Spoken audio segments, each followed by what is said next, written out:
So in honor of Star Wars, may the 4th be with you. We're going to look at the Empire's unadulterated, unfiltered take on the Eagles draft. And man, did they eviscerate us with the lightsaber of truth, at least from their side. But hey, these are protected. They're anonymous, so we don't know who said it. But we can at least appreciate it for being forthcoming 100%. What's up, it's your boy Cintron, coming back at you with another analysis video, and I kid you not, that's my real name. Anonymous scouts weigh in on the Eagles 2024 NFL draft picks, and we can trust that it's from these insider sources as stated NFL front office members, so they've been vetted. But I'm gonna have some issue with some of the things they have to say, but let's get into it. All right, let's take a look at what they have to say. Quinyon Mitchell. So he didn't play at Toledo in 2019 because of academics before starting 40 out of 46 games for the Rockets from 2020 to 2023. So they're already dinging him for, the academic issues, and hey, he straightened those out. I love that he stayed loyal to Toledo when he had the chance to transfer out, when Nick Saban was like, hey, let's call this young man up. He's got some measurables, looks like an intelligent player. He decided to be loyal and stick with him, and that gets major props for me because he could have had an NIL deal or two, and up to his draft profile, but nope, he decided to stay and build with Toledo, and it, worked out for him anyways. Became a top prospect, the first corner to go off the board, and it helps to build a profile. The guys coming in behind him, especially the coach. The head coach means a hell of a lot to him as well. He gave him a ringing endorsement to his former teammate Nick Sirianni, and hey, who this guy could be. Give him the straight chaser, no chaser, truth on who this kid is. And yeah, I like that. Anyways, going off track. He's got speed, Oakland Raider kind of corner, so I mean that's not very good because they just primarily focus on the speed. Hey, he does drugs all this time. I don't care. What is he running to 40? He is what he is. So that as well. What are you saying? It doesn't sound too positive. He intercepted 4 passes at Northern Illinois and returning 2 of them for touchdowns. It was a Deion Sanders type performance. I didn't want to be that high on the guy because of the people he was playing against, but he might be the best. And this is for me, like, there are going to be numerous guys or numerous takes that ding him on the level of competition he played at. But practice makes permanent.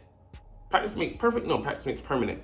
And I believe this young man, he honed his skills to such a high degree that no matter who was playing up against, he focused on the fundamentals, the basics, the finer details, the film study, the position, the alignment, his hands, the devil's in the details, and working on those things, no matter who you're going up against, will hone your technique, will hone your game to such a level that even if you're playing against scrubs, it'll translate. So when he went to Senior Bowl, he wasn't embarrassed. When he went up against Marvin Harrison Jr., he wasn't embarrassed because he had been focusing on these, these preparatory things that will get you ready for the next level. And I get it. It matters who you play against. It'll help sharpen you more. But if you are a Jedi, you're locked in, you're fine on your P's and Q's and your technique. Like I said, even if the person makes a mistake, you're gonna be able to capitalize no matter who it is because you've been working through the things that you need to get to where you need to go. Anyways, if you played at Alabama, I'd probably give him a top 10 pick. So, there's the valuation on the SEC. Of course, it's the premier league in college football. So it's going to be, it gets the most talent in the highest level of guys. And they have, pretty developed coaches and programs there that get players ready. So, best competition plus best coaches would give you, that higher echelon of gauntlet that you need to go through. Made an impressive practice showing at the Senior Bowl. When you go back to 2022 and watch him against Ohio State, he looks much more ordinary than when he was playing. But, that was, his first year really as a starter. I mean, they got embarrassed, but more ordinary, who were his complementary players around him? He handled himself, pretty nicely against, I said Marvin Harrison, against, what's his name? The Seahawks, Smith and Jigba, who embarrassed our DBs last year. So you like that he would be able to go head to head with him, maybe no problem. He wasn't playing against NFL guys. Even at the Senior Bowl, there was only a couple that were pretty good.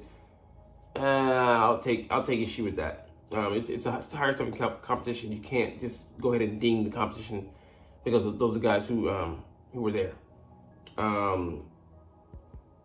You're going on traits. He has outstanding movement for the size. For his size, he tested extremely well.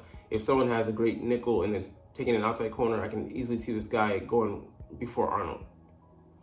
And we have Avonte Maddox, and yeah, we probably had a need on the outside, and inside as well. But it's more for features because we can't rely on Avonte as well.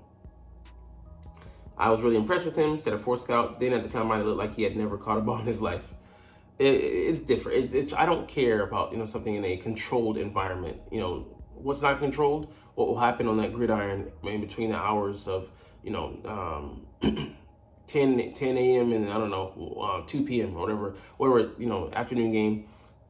For those 3 hours, as long as you're locked in, you're focused on that. Finished with 122 tackles, 6.5 for loss, 6 picks, and 52 passes defense. I mean, that's an incredible number. He's got size, speed, quickness, strength, set of 5th scout. Only thing that worries you is just, worries you, not me. Just the level of guys he was going against consistently. Once he gets used to dealing with other NFL guys, he'll be able to do it. I think he'll be able to do it to a lesser degree straight out the gate, but it's a different level. It's a huge jump because instead of going against those guys once a year like he did against Ohio State, that's every freaking week. And these guys that not only have a detailed report on you, they study you in and out. Like they're not able to do at the college level. And like players aren't trained to do, aren't ready to do quite yet. I mean, they can break you down 7 ways to Sunday on your your strengths, your weaknesses, your habits, your tendencies, your leanings, how they can deceive you. Yeah, it's amazing. He's willing to tackle. I don't know if he was saving himself in certain situations or it was that I'm getting ready to go pro deal. I already dinging him, thinking about, he's, going half speed. And I get, some teams didn't have to go all out against, in the play or that quarter, that series didn't demand that. But, I don't think he was taking plays off. Some games you could see him really sun out, and other games you could see him going maybe next week. Yeah, see. I mean, yeah, of course, they talk about the competition, but yeah, he allowed a touchdown to Marvin Harrison Jr., but, he also did, kept him out of the end zone on another. So, 1 win, 1 loss against, the top receiver who went 4th overall to the Cardinals. Getting on the judgment machine, sure. Like I said, he's going to be at a whole different level. This is the pro level. He's going to be watching those guys in and out, how Slay, does things, how Avonte does, how Mitchell does. Not Mitchell, it's him. How Bradbury does, even though he might be short-lived. All right. Yeah, there's not a lot of press tape there. Yeah. It's still something that he can do. I saw it on tape. He didn't do it a lot, but he looked great when he did it. Even at the Senior Bowl, he had the one-hand stab and just getting in a perfect position. It's a skill less and less you're seeing these days, but I'm glad to see that he was able to hone it within the confines of what he was doing there, because they were very similar to a Vic Fangio scheme, and they did it. They ran zone for most of the occasions there. So he has the best traits, but he's still pretty raw. He started 43 games. I mean, I get you're saying that he's raw and what maybe he's been able to experience, but he can't help who he played against, because he went to school in the MAC. They play against MAC level talent. It is what it is. But I think those 43 starts really, they're grading on a curve. But like I said, he refined his there was a step up from, when he first got there, his freshman year into his sophomore year. And his junior year, he really, took a huge leap. And his senior year was really about refinement and really becoming that perfect prospect, as high as you can get, polishing himself, at the collegiate level. All right, let's get that out of there. All right, let's go to DeJean. I mean, okay, before he was characterized as stiff. Okay, running the 4-3-3 and some of the quicks I saw. Now y'all just nitpicking. You're just saying something to find something to say. But definitely don't see that. I mean, like, you see a minuscule amount, maybe like 5% or less. But come on. Now this guy, I could say maybe they're seeing him as stiff, and we'll get into some of that. But Cooper DeJean, how he's being seen. You might have noticed that two players, DeJean of Iowa and Sanders Still of Michigan, received votes at cornerback and safety. DeJean's point total of 59 was, okay, I'm going to just go through that. 6 at safety would be DeJean's best position, and 4 at cornerback. So bringing into some doubt, casting some doubt on his ability to play outside corner in the next level. And yeah, I think that's valid because also he like Mitchell, he played in a primarily zone-based scheme there at Iowa, but looking at some of his alignment positioning, the way he reacted to routes, I mean, he would overthink, the route's going to develop bam, bam, into the bam, bam, when it was just really what he saw. You got to believe what you see. If you overthink it, you're going to be, leave yourself out of position. And that happened to him, more than a few occasions. So, and I'll be with film study, they get him, in the next level, say, hey, bro, I mean, he gets in there with a group of guys, bro, believe what you're saying. It is this. Don't overthink it. React, read, and fly to the ball. So he was also viewed as a nickel and punt retainer. We don't need a punt retainer. We have Brenton Covey, but he could be a damn good backup. Everybody says he's automatically a safety, but yeah, I think he's a corner, a nickel safety, and a safety. He can play anywhere you need him to play. Played a ton of sports in high school. He's just a baller. While I do believe that seeing is believing, I had to see him at safety and actually, in game time. Maybe, I don't know if they want to, showcase their hand preseason, but we need to see it, and I'm sure they'll get a huge spoonful, eyeful, bowlful in training camp, behind closed doors as well, but we'll see. All right, let's see the other report.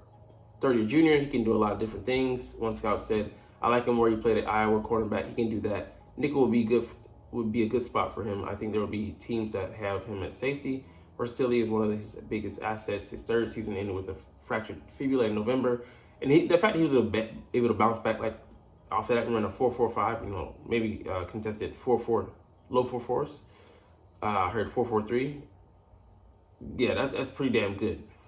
Considering he only trained for a week. He was a sprint champion in the state of Iowa in high school. Seldom played in 2021 before starting 2 seasons primarily on the left outside. We thought he could do everything, said a third scout. I don't worry about that playing in Iowa's zone system at all. So, the guy definitely is an athlete. You watch him play basketball, he's dunking out there. He's got the quicks. He's not bloodthirsty, but he's a solid tackler in space. Plays well within his speed. He's a really good natural athlete. Finished with 120 tackles, 5 for loss, 7 picks, and 20 passes defense. His hands, 9 5/8 inches, were the largest of the top 10 corners. Interesting. Didn't know that. They have the best defensive coordinator, Phil Parker, in college football. Said a 4 scout, all they do is play zone coverage. He's not going to play outside corner, so there's some doubt there. He's going to play safety or nickel, but you can't put him in the safety pile because he's never played safety. Exactly what I just said earlier. He may be more like Chauncey Gardner-Johnson. He played everywhere and turned into a really good safety and a really good nickel, even though he can't stay in the same building for more than 1 year because he's absolutely won't shut up. All right, damn, they just firing out bullets everywhere. Leave CJGJ out of this. But yeah, him not being able to play outside, just automatically eliminated the Eagles. From the 2 highlight days we've seen in minicamp, he's been backpedaling, not like a safety, like a corner. So I think they're going to test him out because you have the higher value there. Think about if we have him and Mitchell starting on the outside in 2025. That would be excellent. The youth movement in full swing. And we save us on the salary cap while getting ready to pay those guys in future seasons. But, with Jalen on his huge contract, we need guys on a cap, as far as their salaries. Cutting corners where we can with the salary cap. So a 5th scout doubted DeJean had the hips for corner. He'll struggle against some of the really good route runners. And I think that's more of his hesitation we talked about earlier, just not believing what he's saying, and projecting a little bit too much, giving the offense a bit too much respect in the route. Added a 6 scout, you'll need guys that can play more man coverage in the NFL, and I'm not sure he's that guy. The skill set is there. The things you've never seen worry you. I think he'll probably be a better safety. So you're not sure he's that guy. So I mean, just the traits that lean to corner. Maybe the 10-yard split. The quicks, the lateral agility. They're concerned about. The reason why is you don't see the burst of a corner, and they played zone all the time. So yeah, having that initial burst, driving on the football at times. I mean, yeah, like I agree with some of my contemporaries that some bad throws, he capitalized on those. You can't help who you play against, but the better quarterbacks, they're gonna look at that film and try to eat him alive based on his over processing. He's a linebacker in high school. He's an enigma in some ways. Yeah, man. I think I see him in big nickel packages as well. Dime, some linebacker play there, and he give us some great, awareness, substitution ability. So let's see more on DeJean here. There's a little bit of stiffness. I don't think it's best to make him an outside corner if you run a lot of man. I don't, which makes him great for the system because we don't, Vic Fangio's going to balance it out, but it's what I would say 70-30 zone to man. I don't know if the transition quickness is elite. I think it would be best if he brought into a zone, nickel, or safety. He's a punt returner and great special teams guy. So, transition quickness isn't elite, but, you've seen guys being able to get around their weaknesses, and there's several imperfect prospects in this draft that you're gonna have to use their football IQ, intelligence, film study, take advantage of that to be able to work around their obvious limitations. I think he's a safety with potential nickel flex. Don't think he's a corner. I think that's what he wants to play, but I don't think anyone has him as a corner. The Eagles do. So, but you're wrong. He's a little straight line, which he is. I think his skill set translates basically to free safety. The only thing I worry about is if you're going to take him safety at that slot where he's slated to go, you want him to be a monster, a dog. I don't see his physicality like that. He tackles and will tackle, but is he going to make a living like that as a high-level safety that's going to be in the first round? That's my concern, not to say he can't. So I think I see the tenacity on him on certain plays. So it's just that he was a corner, so that's you're not. I mean, unless you're Brandon Brown, you're not like looking to deliver all the big hit, and he's playing off, so he's not playing like lurker cover 2. So it's a different type of corner. The Rondé Barber was looking to lay the wood on you because he was in that area and he was able to load up and smash you. Pause. This is the best DB in the class, so in review maybe here, he has the rare ability to be a nickel 1 year, a safety the next, and a corner the next. God, dang, that's just too much, bro. He'll be a great chess piece. He doesn't have the linear straight line transitions of what you want in the first round corner, but you see some Mink effects. Fitzpatrick, which would be great, if he could become that level of player. And Javon Holland, who's pretty decent safety, formerly of Miami, I believe, might still be with him. He can play outside in the slot in the deep part of the field. I think whoever gets him will be really happy with him, and we are. So you're right.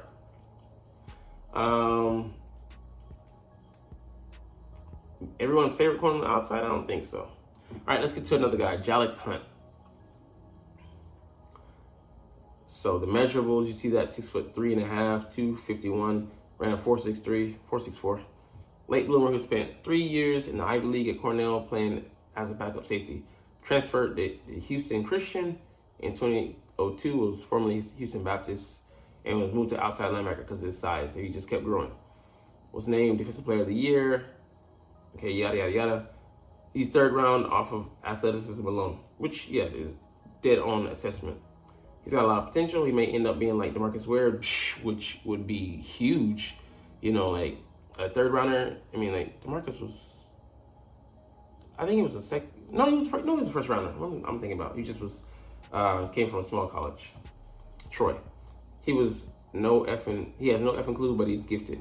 Ran fast, posted a vertical jump of 37.5 inches, and his 10-foot, 8-inch broad jump tied for the best among edge rushers. He's interesting, said another scout. He'll be a guy some somebody has to find a home for it because of the multiplicity of things he can do. So yeah, which is perfect for the Vic Fangio scheme because you want to be on the edge, but we don't want him to just focus on rushing. Him being able to drop a little bit in space, and you saw I think him pick off a pass on tape, and he just looks so fluid. So there's a former safety skill ability showing up right there. He can do a lot of things, but he isn't overly instinctive or well versed in any one thing. I definitely agree with that. If he gets typecast in the wrong thing, he could struggle a little bit. Yeah. So we'll see. That's why we're gonna bring him along slowly. Finish with 162 tackles, 20.5 for loss, 13.5 sacks, 5 forced fumbles, and 6 passes defense. Arms were 34 and 3/8 inches. Hands were 10, I believe. 34. That's pretty long. You're looking for at least 33, and hands were 10 inches. So, I mean, decent size. I don't know how high it's gonna go with those guys. People gamble in the traits all the time, and third rounds, it's high enough to gamble because it's high risk and high reward. Like say the perfect marriage of that in the third round. He and Xavier Thomas probably have the most rare athletic traits at the position on the back end. So let's see more on him. He tested as a super athletic guy at the combine, and you see that on film, but it's hard for someone to jump too far out there and say, we're going to take a kid too high that only had 9.5 sacks and comes from Cornell by way of Houston Christian. But you see some toughness on film, and man, that's some crappy quality film. It's like my mother-in-law shot it with the stands, or from the stands. Fair assessment. And I think he's the most controversial on our list because he's a guy that didn't get a lot of, he really came down as far as competition level, and he's the most maybe unrefined. All right, Will Shipley. Trotter Jr., he kind of grows on you. One scout said he's going to need route running refinement. He runs hard. He's got a little talent, 4th round. Just the passive aggressive, is he talented or not? Best year was 2002 when he rushed for 1,182 yards and caught 38 passes. So it was a career high for him. Excellent runner, top receiver. Said second scout, he got hurt this year. Concussion. His numbers, he finished with, a pretty good average 5.2 and 31 TDs and 85 catches, which was pretty good for college. He's okay. A third scout said they run the stretch, and that's what he does best. He can follow his blocks, got a little bit of burst, more straight line, not really a tough guy. So this guy says he was a tough guy. And then this guy said he wasn't, something like that. He ducks his head a lot on contact, not a powerful guy. He likes the edges. If you got a crease, he's got a little something to him. Finesse kind of runner. Hands are pretty good. He'll go mid-round. So not a ringing endorsement. And that's kind of where I, land on him as well. He wasn't the best guy that was there, but he's the guy we're stuck with. I'm going to stop mentioning the other guys' names because we have him. And solid, but not spectacular. Definitely sums it up. So Johnny Page was even more rough. Don't get the Shipley pick. Decent hands, fumbling issues, and no major strength. So he's kind of a jack of all trades. And then his pass pro isn't the best. He needs to work on that. So, a guy that, he has some holes, obvious holes in his game. Can he get better? Can he improve? What's his ceiling? That's my question. What's his ceiling? All right, Ananias Smith. They actually had positive reviews. I wasn't so high on this pick either. Punt returns, better ones came earlier. His receiving production was consistent. So I do think that goes a long way, towards saying, hey, this guy, week in and week out, you know what you're getting, even if it's not spectacular. There's a barometer, and as long as you reach that, I'm fine with that. And if he can come in and be Mr. Consistent, that might be all we need in between A.J. Brown and Devonta Smith. Trevor Keegan, a positive review here. He's super smart, processes information really quickly, and when things start moving fast in front of him, so good assessment. All right, Jeremiah Trotter, one of the more controversial assessments here. I question his speed. He ran a 4.81. So, definitely, he was reserved about running at the combine, and then he came out and ran that after you held off. So, you're always going to find out you're slow. It's kind of better first than late. He ain't getting drafted because he can't run. second scout said, sounded only halfway serious. His father, okay, we know about his father. He ran a 4.67, 261 at 6 foot. He's not his dad. He got his dad height, and after that, he didn't get anything like that. This is one of the more brutal reviews. I'm like, damn, they ripping this dude to shreds. Just a small, try-hard guy. Damn. The dad didn't really have instincts. He was just a physical specimen. Bro, what do you have against the Eagles? You got a grudge, man. You got a grudge. Get off of that. It's not healthy. Move on. The son isn't instinctive. He doesn't have compensating athletic ability and movement, speed, burst, and strength for his size. He's going to have a hard time. Damn. Like, so this one, there's a lot of doubt surrounding him. I think even for a 5th round pick, even though it's not that risky, it does carry the weight of becoming a boom or bust guy. You're just going to get it, and he's going to be able to make the plays that are to be made, or he's going to get overwhelmed and never be anything more than a backup who should never see the field. They fall into 2 camps. Like, you're kind of hot or cold on this guy.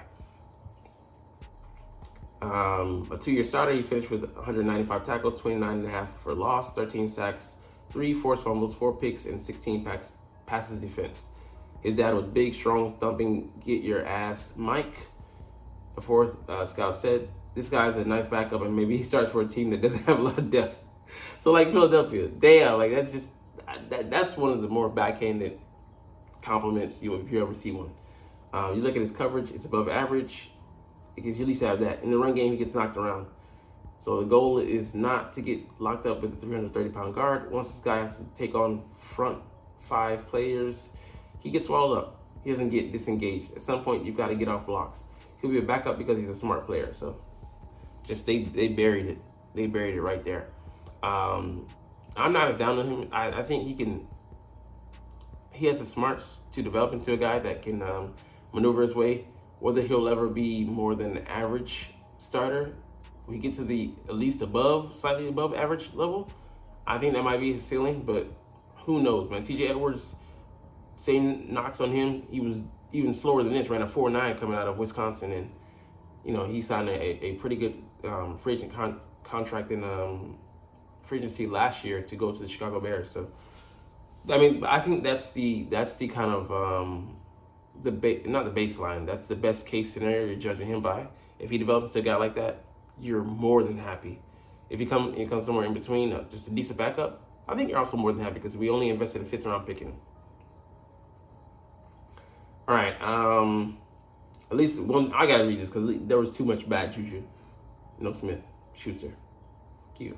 Anyways, really smart, always under control. He gets guys lined up, and he's really quick to read and react. If he was a little bit bigger, I could see him going in the first. So at least there's that, someone that believes in him. But like I said, people either do or they don't, but they're not really in between. Anyways, we're gonna get up out of here. Enough with the anonymity. I'm pulling off the fucking mask and I'm ending this video. But hey, you're not even watching though, but it's all good because I love making these videos and I love talking about the freaking Philadelphia Eagles. Went way longer than I thought, but you're not watching this, so it's all good. But hey, we'll officially end this thing in your misery. And mine, mostly mine because you're not watching. But like I said that 3 times, we're gonna chunk the deuces officially. But as always, it's fly, Eagles, fly, and let's motherfucking go. Like, comment, share, subscribe. Thanks for watching. Check me out at Cintron, Cintron Anime, Cintron Life, or Cintron Laughs, or other social media.